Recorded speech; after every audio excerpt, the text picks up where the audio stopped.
Hello everyone, I welcome you all. आज की इस वीडियो में हम बात करेंगे HDFC म्यूचुअल फंड हाउस के फर्स्ट इंटरनेशनल फंड के बारे में, जो कि एक फंड ऑफ फंड है किसी अनदर म्यूचुअल फंड की यूनिट्स में, किसी अनदर ETF की यूनिट्स में फंड है जो निवेश करेगा।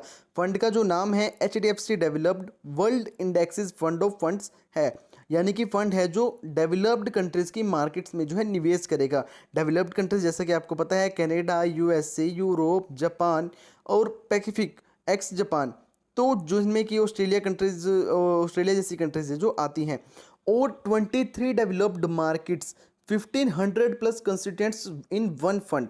तो अगर आप निवेश करते हैं इस फंड में तो आपको 23 डेवलप्ड कंट्रीज की मार्केट्स में निवेश करने का मौका मिलेगा, और 1500 से ज़्यादा कॉन्स्टिट्यूएंट्स हैं जो एक ही फंड में आपको मिलेंगे। वहाँ से जो आप बेनिफिट वहाँ से आप इन्वेस्टमेंट करके उठा सकते हैं। स्कीम है जो एक open ended fund of fund scheme है, investing in unit shares of overseas index funds and और ETFs which will in aggregate track the MSCI world index.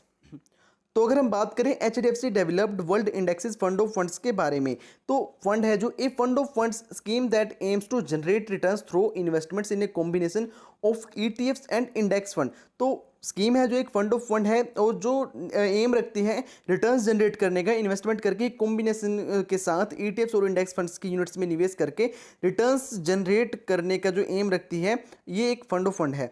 The scheme will endeavour to track the performance of the MSCI world index. तो जो scheme है track करेगी performance को MSCI world index को। और अगर हम बात करें MSCI वर्ल्ड इंडेक्स के बारे में, captures large and mid cap representation. जो इंडेक्स है, इंडेक्स में जो है लार्ज और मिड कैप कंपनीज के स्टॉक्स हैं का जो वेटेज है, और across 23 developed markets countries covers approximately 85% of the free float adjusted market capitalization in each country। 1500 plus constituents MSCI world index में हैं। MSCI developed markets classification criteria. तो जो MSCI डेवलप्ड जो इंडेक्स है उसमें जो है जो डेवलप्ड मार्केट्स का क्राइटेरिया है, किस तरीके से जो स्टॉक्स को सिलेक्शन की जाती है, वो है economic development, size and liquidity requirement.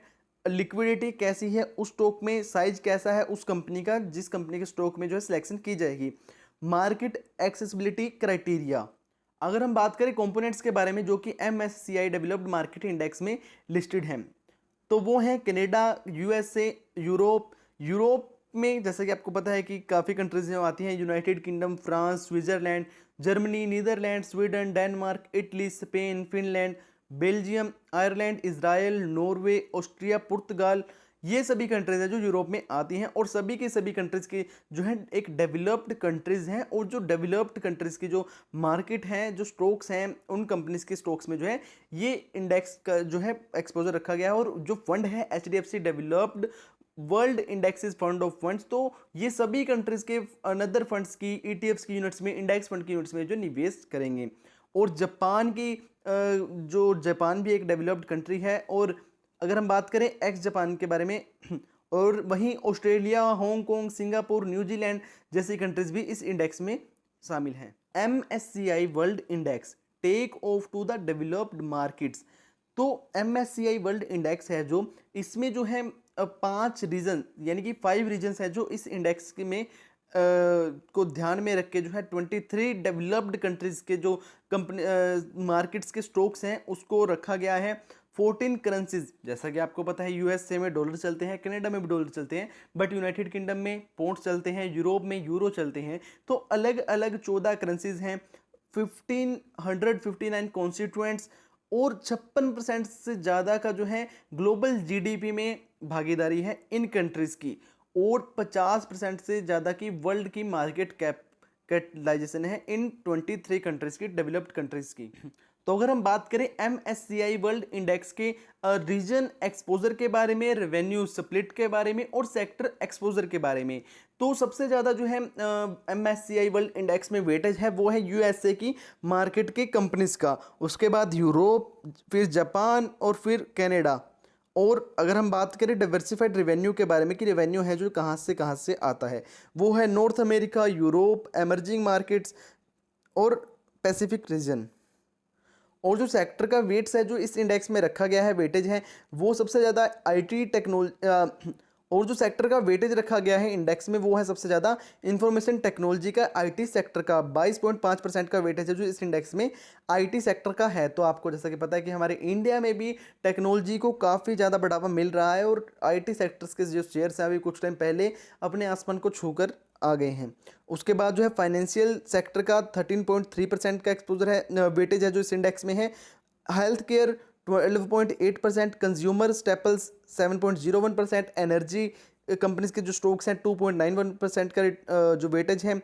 Utilities companies का 2.76%, industrials 10.6%, communication services 9.1%, consumer discretionary 11.9%, materials 4.45% और रियल एस्टेट्स कंपनीज के स्टॉक्स का जो वेटेज है 2.76% का वेटेज है जो इस इंडेक्स में है।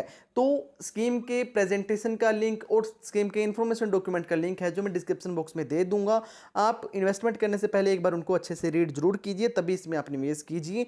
और अगर आप निवेश से लेके कोई राय चाहते हैं, इन्वेस्टमेंट करना चाहते हैं, स्क्रीन पर दिए गए नंबर पर आप हमसे कॉन्टैक्ट कर सकते हैं। और अगर हम बात करें टॉप 10 कंस्टिट्यूएंट्स के बारे में जो कि MSCI वर्ल्ड इंडेक्स में है, उनकी मार्केट के जो स्टॉक्स हैं वो हैं, उनके बारे में अगर हम बात करें top 20 constituents across regions, USA की कंपनीज के स्टॉक्स का वेटेज है वो है Apple, Microsoft Corporation, Amazon.com, Facebook, Alphabet C, Tesla, Nvidia, JP Morgan, CO Johnson and Johnson.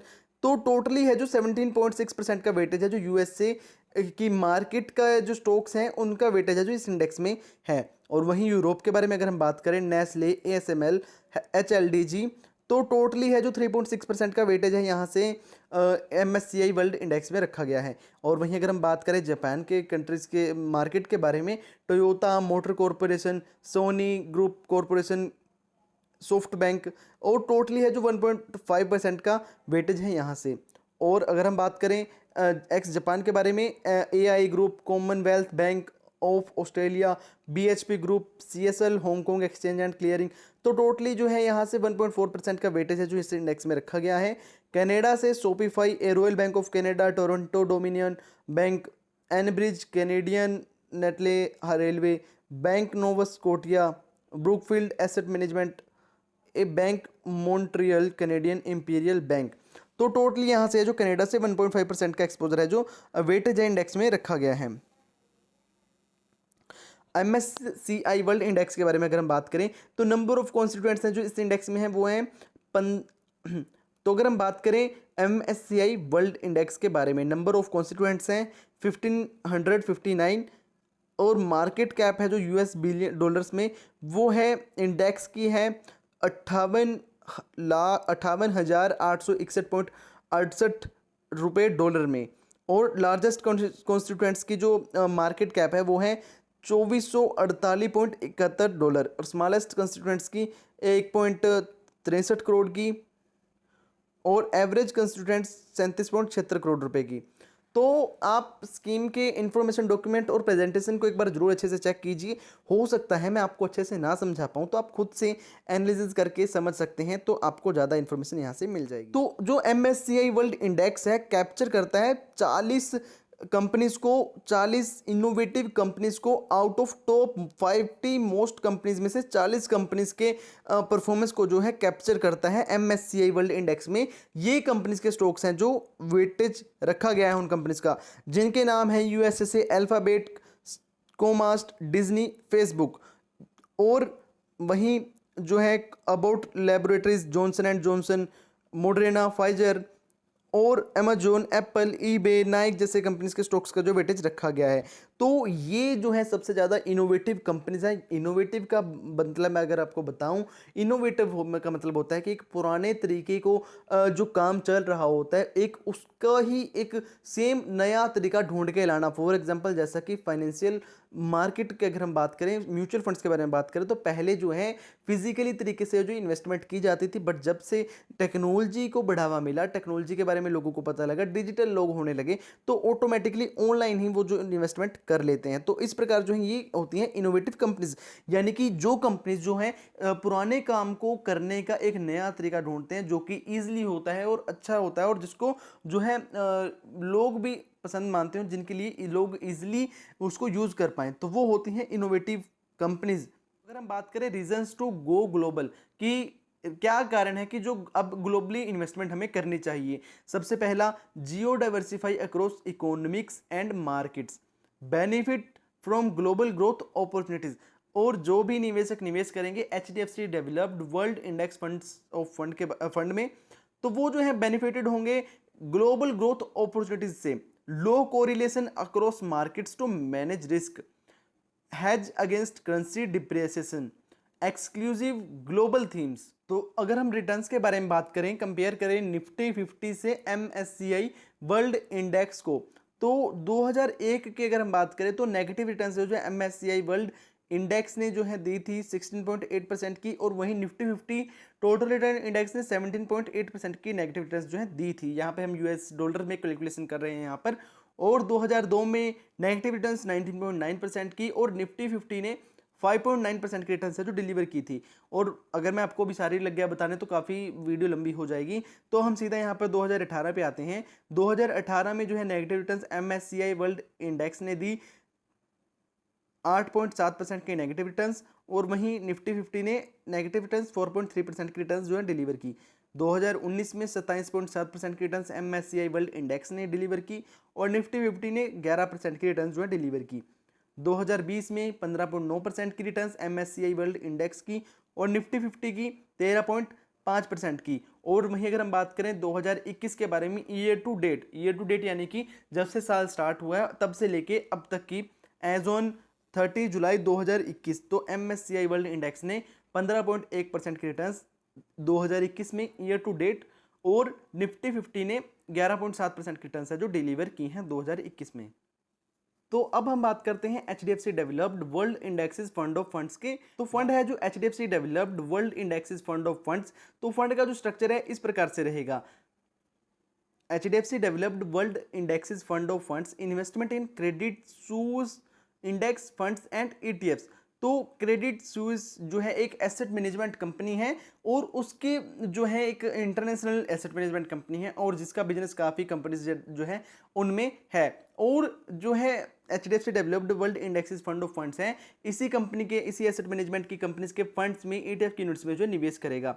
For example जो है CSIF MSCI USA blue ETF में जो है 67.6% का एक्सपोजर है जो रखा जाएगा, जो कि एक ETF है और एक USA बेस्ड जो है ETF है। और CSIF इक्विटी यूरोप, ये एक इंडेक्स फंड है, यूरोप में जो है ये इंडेक्स फंड है, जो कि जिसमें का वेटेज है जो 90.1% का रखा जाएगा।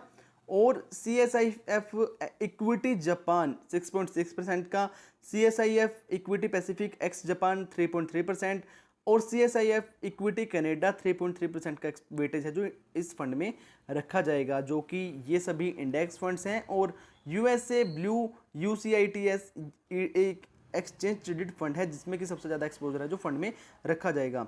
For the US the IRIS ETF route is preferable as IRIS ETF benefit from a higher tax rate for US withholding tax on income. 3T framework, optimal fund structure to access developed markets, timing, fund structure to manage tracking error. तो जो fund को इस तरह से fund का जो structure है उसको इस तरह से मैनेज किया जाएगा कि जो कि एरर को ट्रैक करेगा arising due different time zones across regions. और जब किसी मार्केट में जो है ग्रोथ होने वाली होगी, मार्केट में जो है अप होने वाली होगी, तो उसको जो है इन सभी चीज़ों को ट्रैक करेगा और वहाँ पर जो है अपनी पोजीशन बनाएगा। इस तरीके से जो है फंड को मैनेज किया जाएगा। और दूसरे नंबर पर taxation, withholding tax efficiency with relief at source and reclaims based on double taxation treaties. Transaction cost, CS index funds ETF endeavour to minimise transaction cost with region wise rebalancing.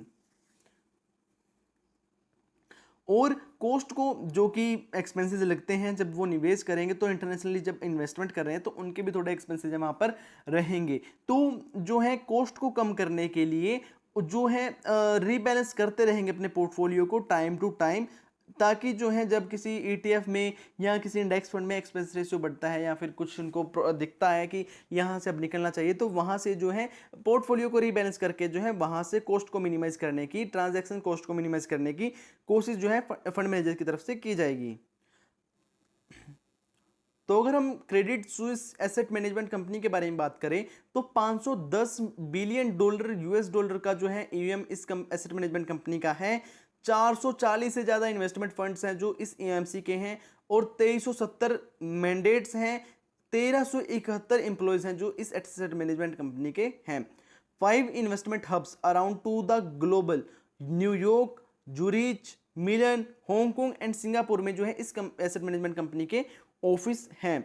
और वहीं अगर हम बात करें fund manager के बारे में तो मिस्टर कृष्ण कुमार डगा जी इस स्कीम को मैनेज करेंगे। स्कीम में जो प्लान है आपको दोनों प्लान अवेलेबल रहेंगे, डायरेक्ट प्लान और रेगुलर प्लान। अगर आप किसी एडवाइजर के थ्रू इन्वेस्टमेंट करते हैं तो आप रेगुलर प्लान के थ्रू इन्वेस्टमेंट करेंगे। Options under each plan growth options only, तो ग्रोथ ऑप्शन ही है जो आपको यहाँ पर अवेलेबल रहेगा। डिविडेंड ऑप्शंस जो है आप यहाँ पे आपको अवेलेबल नहीं रहने वाला है इस फंड में। मिनिमम एप्लीकेशन अमाउंट है जो ड्यूरिंग NFO पीरियड आप इसमें 5,000 रुपये इन्वेस्टमेंट कर सकते हैं और उसके बाद जो है एडिशनल परचेज वो भी आप 1,000 रुपये से कर सकते हैं। और वहीं जो एंट्री लोड रहेगा स्कीम में नोट एप्लीकेबल है। जैसे कि आपको पता है कि सेबी की तरफ से काफ़ी टाइम पहले एंट्री लोड हटा दिया गया था म्यूचुअल फंड्स में निवेश करते समय। और जो एग्जिट लोड है, no exit load if is payable if units are redeem switched out after 30 days from the date of allotment. तो जब अगर आप 30 दिन के बाद जब आपको यूनिट्स अलॉट होती हैं उसके 30 दिन के बाद अगर अपनी यूनिट्स को रिडीम करते हैं तो आपको किसी भी टाइप का एग्जिट लोड देने की नीड नहीं है। बट अगर आप 30 दिन से पहले जो है अपनी नोट्स को रिडीम करते हैं तो आपको 1% का एग्जिट लोड देना रहेगा। बट वहीं अगर आप 30 दिन के बाद है जो from the date of allotment तो आपको किसी भी टाइप का एग्जिट लोड देने की नीड नहीं है। तो मुझे नहीं लगता कि 30 दिन किसी के लिए ज़्यादा है कि वो 1% का एग्जिट लोड देने के लिए तैयार होगा विद इन 1 मंथ। तो ठीक है, वो तो आप अपनी समझ से जो है निवेश कर सकते हैं। और बेंचमार्क जो स्कीम का बेंचमार्क इंडेक्स है वो है MSCI world index. Due to time zone difference benchmark performance will be calculated with a days lag.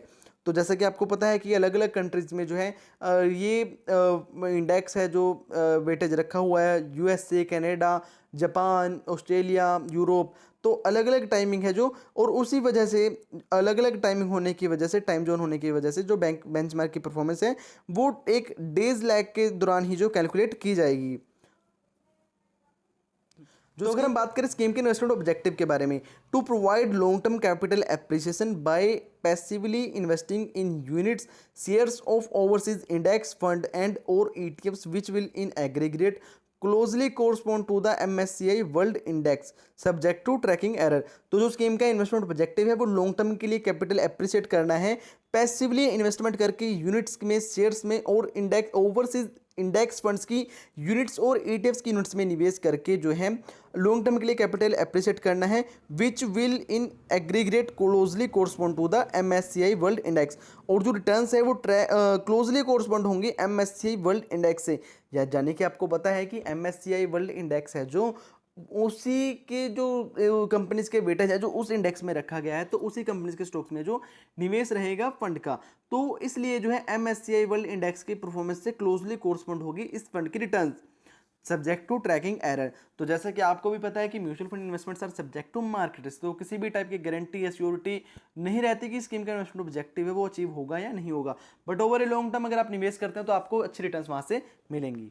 और जो फंड में एसेट एलोकेशन किया जाएगा वो जो है unit shares of overseas index funds and और ETFs यूनिट्स 95% से लेके 100% तक का एक्सपोजर है जो ओवरसीज ETFs में और इंडेक्स फंड्स में रखा जा सकता है। और वहीं डेट फंड में और मनी मार्केट इंस्ट्रूमेंट्स में including tripartite repo rate, government securities and cash 0 to 5% तक का एक्सपोजर है जो इनमें रखा जा सकता है लिक्विडिटी से। स्कीम में जो रिस्क रहेगा वेरी हाई है जो स्कीम में रिस्क रहेगा। अभी मैं आपको अगर दोबारा बताऊं HDFC developed world index fund of funds के बारे में, तो जो इस अंडरलाइंग स्कीम है जो फंड की वो जो है एक्सेस करती हैं, एक्सेस देती है जब आप निवेश करेंगे HDFC developed world indexes fund of funds में, आपको 5 रीजन्स और 23 कंट्रीज में निवेश करने का जो है मौका मिलता है, यानी कि 5 क्षेत्रों में, यानी कि 5 एरियाज में अलग अलग, और 23 कंट्रीज के डेवलप्ड मार्केट्स में जो है निवेश करने का मौका मिलता है। Diversified to mitigate single country risk, और जो है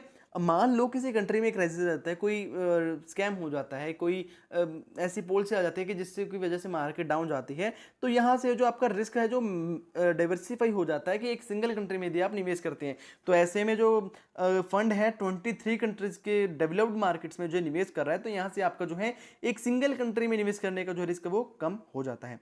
participate in the developed markets growth, और जो फंड है पार्टिसिपेट करता है करेगा डेवलप्ड कंपनीज की, और जो फंड है पार्टिसिपेट करेगा यानी कि जो निवेश करेगा वो डेवलप्ड कंपनीज की मार्केट्स में जो है निवेश करेगा, और डेवलप्ड मार्केट्स ग्रोथ में जो है पार्टिसिपेट करेगा। Invest in 1500 plus globally heavy weights, investment रहेगी 1500 से ज़्यादा के कंस्टिट्यूएंट्स ग्लोबली हैवी वेट्स, जिनकी की काफ़ी कंपनीज हैं, काफ़ी अच्छी कंपनीज हैं, काफ़ी अच्छा बिजनेस है।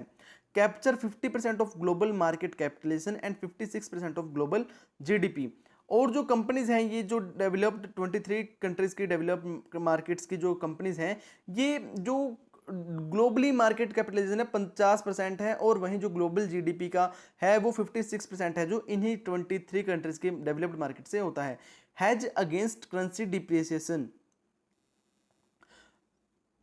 तो उम्मीद करता हूं कि आपको वीडियो में दी गई इन्फॉर्मेशन आपको अच्छी लगी होगी। तो अगर आपको वीडियो में दी गई इन्फॉर्मेशन आपको अच्छी लगी, प्लीज वीडियो को लाइक करके एनकरेज करिए और चैनल को सब्सक्राइब कर दीजिए। उम्मीद करता हूं कि आपकी इन्वेस्टमेंट है जो वो हैप्पी हो, सेफली आप इन्वेस्टमेंट कीजिए, आपको जो है अच्छी रिटर्न्स मिले यहाँ से निवेश करके।